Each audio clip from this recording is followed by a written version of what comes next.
দর্শক, আমি চলে এসেছি চক বাজার। আর আমি এখানে দেখতে পাচ্ছি হলো শবে বরাত উপলক্ষে পুরান ঢাকার ঐতিহ্যবাহী রুটিগুলো বিক্রি করতেছে।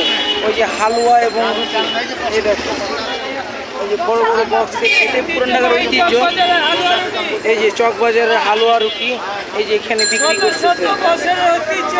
শত বছরের ঐতিহ্য।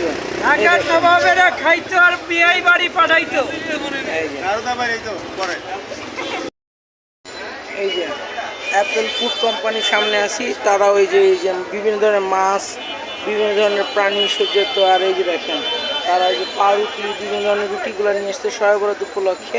এই যে দেখেন আনন্দ বেকারি শবে বরাত উপলক্ষে তারা তাদের দোকানটাকে সজ্জিত করতেছে।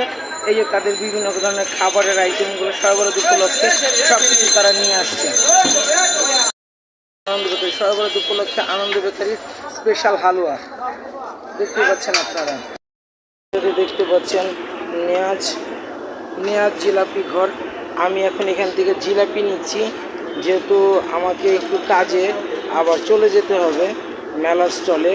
সেই ক্ষেত্রে আমি এখানে আসছিলাম, তাই আমি এখান থেকে জিলাপিও নিয়ে যাচ্ছি। এখানকার জিলাপি কিন্তু খুবই বিখ্যাত, আর এটার প্রাইস 200 টাকা করে। পাচ্ছেন আলাউদ্দিন সুইট মিট, সেখানেও এই যে শবে বরাত উপলক্ষে তারা বিভিন্ন পাউরুটিগুলো বিক্রি করতেছে, বড় বড় রুটিগুলা। এই যে প্রত্যেকটা প্রাইস দেওয়া আছে, বিভিন্ন নকশি রুটি যেগুলো বলে সেগুলো। এই যে আলাউদ্দিনের মিষ্টি টিষ্টি সব কিছু জিনিস চলতেছে। শবে বরাত উপলক্ষে ওনাদের একটু জিনিস দেখায় দেয়। এই যে ওনাদের মূল্য তালিকাটা দেখতেই পাচ্ছেন, মূল্য তালিকার এই যে প্রত্যেকটা খাবার। কনফেকশনারি, তারাও এই যে রুটিগুলা বিক্রি করতেছে, তাদের এই যে রুটিগুলা বক্সের ভিতরে সব। এই যে এখানে আপনার বোম্বে সুইটসের রুটিগুলাও পাবেন শবে বরাত উপলক্ষে, এগুলাও তারা বিক্রি করতেছে তাদের দোকানে।